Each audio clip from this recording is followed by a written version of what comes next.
Sure. Here's an elaborately rewritten version of the article, retaining its tone and message while expanding the nah. Rory McIlroy's Masters win. A triumph for him, a loss for the Masters. By Prince J. Grimes, updated Tuesday, April 15, 2025 at 3:37 a.m. Greenwich Mean Time +6. Rory McIlroy finally slipping on that elusive green jacket should have been a universally celebrated sports moment, and in many ways, it was. The image of him sinking the final putt on Sunday, his face awash with emotion, symbolized the culmination of a decade-long quest. After 11 long years without a major victory, McIlroy etched his name in golf history by completing the career Grand Slam, one of the sport's most exclusive achievements. It was a moment that stirred the soul and reminded us why we love sports. And yet, paradoxically, it might be the worst thing that could have happened to the Masters. That's not hyperbole. Unless you count something catastrophic, like Tiger Woods suffering another injury in the lead up to the tournament. Like, say, tearing his Achilles a month prior, McIlroy winning this year may have just delivered the Masters its most significant marketing blow in recent memory. And here's why. For over 2 decades, the Masters has been synonymous with the presence of Tiger Woods. His dominance, charisma, and storylines, from chasing Jack Nicklaus to personal comebacks, were the gravitational force that pulled in not only die-hard fans, but casual viewers too. Ratings soared whenever Woods teed off at Augusta, regardless of how competitive he actually was. Even last year, when Woods was far from his prime, his presence contributed to the highest first-round viewership since 2015.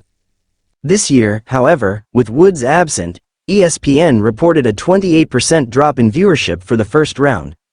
The numbers speak for themselves. Without Tiger, the Masters needed a compelling secondary story, a surrogate storyline to stir up drama and anticipation. And for years, that role belonged to Rory McIlroy. McIlroy's long, painful pursuit of a Masters title became the tournament's most reliable fallback storyline. He had everything a broadcast producer could hope for: talent, global appeal, heartbreak, and an unfinished legacy. It was a compelling arc. Fans were invested.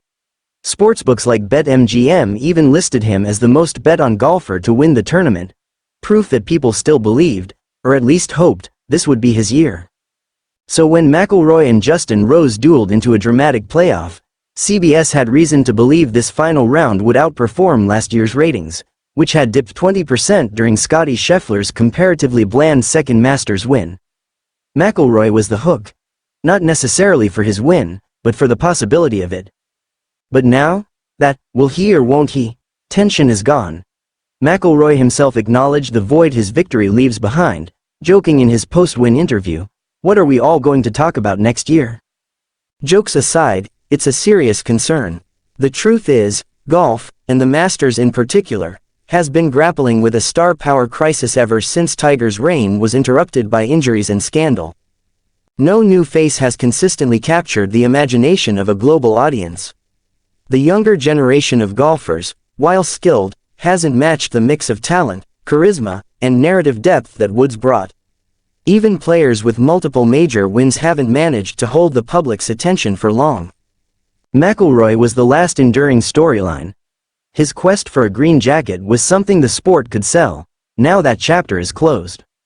Unless McIlroy's Masters win ignites a late career resurgence that puts him on the path to challenge Tiger's major total, or unless Woods makes another miraculous return, the Masters, and possibly golf as a whole, may struggle to recapture this level of mainstream interest anytime soon.